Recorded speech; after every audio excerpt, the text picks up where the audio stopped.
Hoy trabajaremos el concepto de representaciones sociales desde Serge Moscovici. Ahora vamos a ver una serie de imágenes y me gustaría que piensen a qué conceptos los remiten.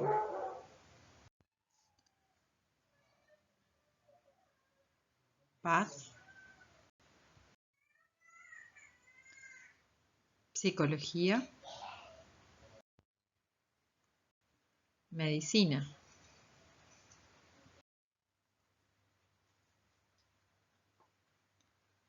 varón y mujer. Todas estas imágenes, para aquellos que más o menos compartimos una cultura occidental en el siglo XXI, principios del siglo XXI, más concretamente en América, muy probablemente, cuestión más, cuestión menos, podamos comprender la relación entre la imagen y el concepto que puede llegar a representar. Hoy vamos a trabajar el concepto de representaciones sociales propuesto por Moscovici en 1979 y que tiene como antecedentes teóricos a otros autores. ¿Sí? Tiene tres influencias básicas según Mora: la etnopsicología o la Volcker Psychology de Wundt, el interaccionismo simbólico de Mead y el concepto de representaciones colectivas de Durkheim. Si quisiéramos ir un poco más allá y habláramos de la visión tripartita que propone Moscovici para el estudio de la psicología social, también podríamos tomar a Peirce y a Vygotsky.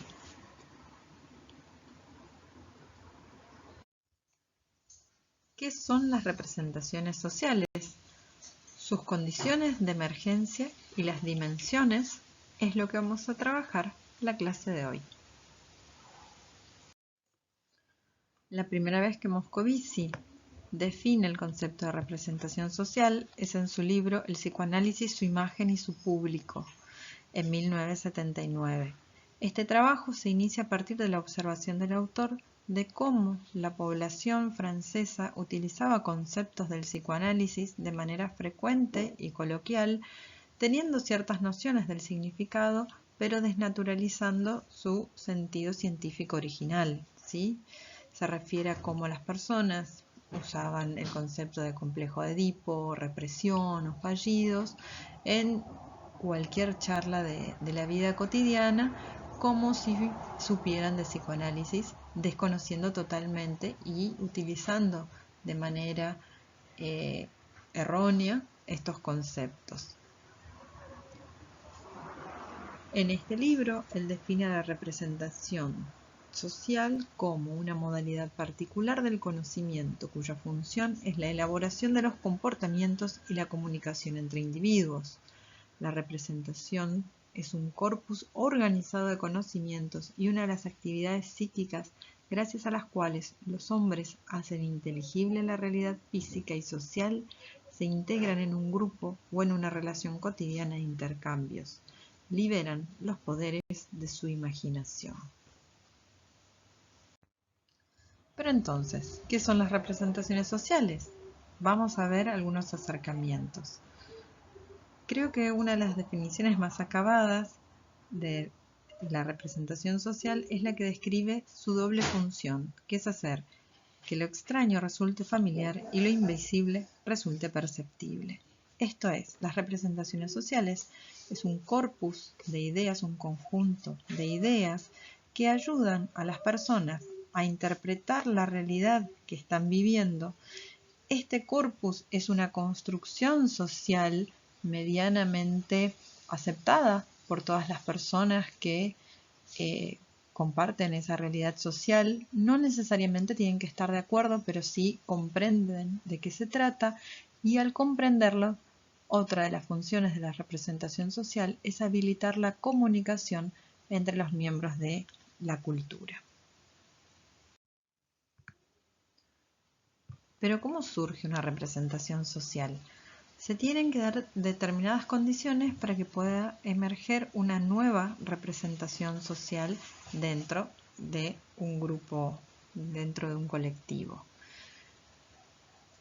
Una vez que aparece un hecho que es nuevo, que para lo cual el grupo humano no tiene preparados modelos, categorías mentales para poder definir esta situación nueva, es que se pone en marcha esta serie de condiciones que van a propiciar que dentro de una comunidad o se ponga en tela de juicio algunos conceptos ya conocidos o se genere un concepto nuevo, ¿sí? Una representación social nueva.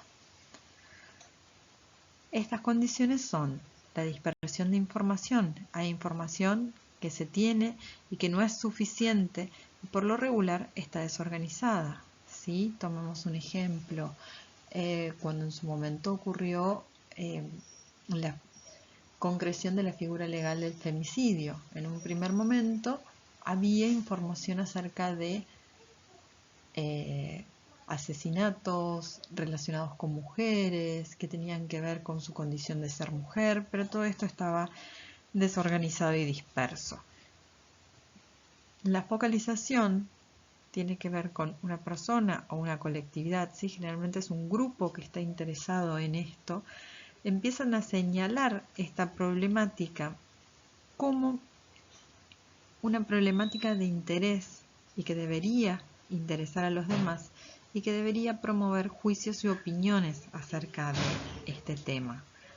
¿Sí? No sé, por ejemplo, grupos de personas que trabajan en el sistema judicial que empiezan a ver de manera continua que hay muertes que ocurren de manera similar entre mujeres, insisto, y por su condición de ser mujeres, y empiezan a hacer presión para que se pueda empezar a dar figura, empezar a dar corpus a esa situación en concreto. También podrían ser grupos de feministas o podrían ser, no sé, trabajadores sociales, trabajadores de la salud. La presión y la inferencia. Se da una presión social que reclama opiniones, posturas y acciones acerca de los hechos que están focalizados por el interés público. Esto es, se empieza a pedir opiniones de profesionales de determinadas áreas del conocimiento que se cree que están preparadas para dar respuestas sobre el tema y se le empieza a pedir a la gente que se manifieste en una opinión acerca de eso. Una representación social tiene dimensiones, ¿sí? Podríamos decir elementos que la conforman. El primer elemento es la información, que es la organización de los conocimientos que nuclea, ¿sí? Más adelante veremos que hay un núcleo de representación social y hay representación y hay ideas que están como más dispersas, más alejadas de este núcleo. El núcleo conserva obviamente la parte fundamental, la definición fundamental de la representación social.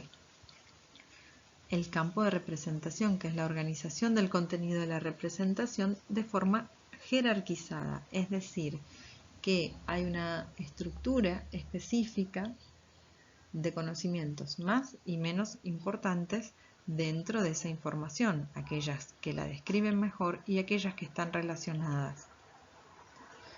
Y también una representación social genera una actitud, es decir, si a partir de la representación social que tengo del hecho, eso va a generar que yo esté a favor o en contra, ¿sí? Que esté inclinada hacia verlo como positivo o como negativo, según el corpus de sentido que tenga esa representación social y la situación social en la cual se active.